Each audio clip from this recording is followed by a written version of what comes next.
Last week at SEC Media Days, Shane Beamer tried to tell you that when it comes to recruiting this month, you have to have patience. Well, July wasn't over quite yet, and on Sunday, the Gamecocks proved just that.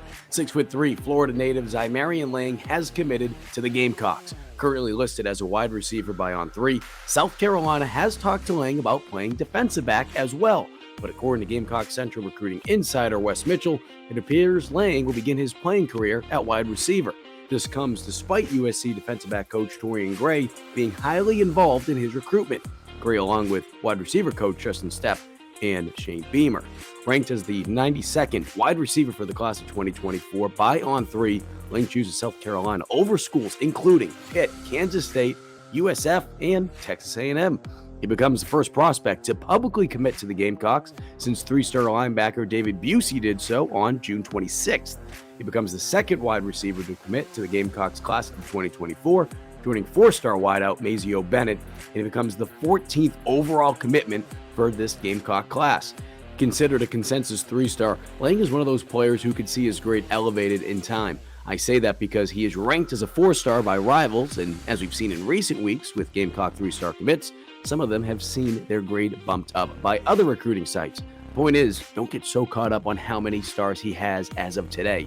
Last season at Palmetto High School, Lang hauled in 28 catches for 470 yards and 5 touchdowns. This season, he'll be playing at Cardinal Mooney. Now, there's a handful of South Carolina targets who are expected to make their commitments over the next couple of days and weeks. Some of those players include four-star wide receiver Jonathan Paylor, who's expected to commit on August 4th. You also have four-star athlete Lewis Solomon, who's expected to commit on August 5th.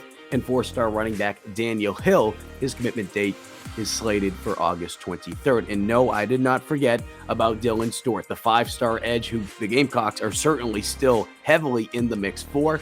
It could happen as early as August, which doesn't really say much since the month will be starting later this week, but it could also get pushed back into September and later this fall. There's no set time yet on Stewart, but we will keep you updated on Gamecock Central, as well as all the other recruiting and all sports, as well as Gamecock football starts up this week. Media Day will take place on Thursday, and we'll have highlights from practice number 1 on Friday. For the latest on all your Gamecock news, keep it locked into GamecockCentral.com. Until next time, I'm Mike Yuba.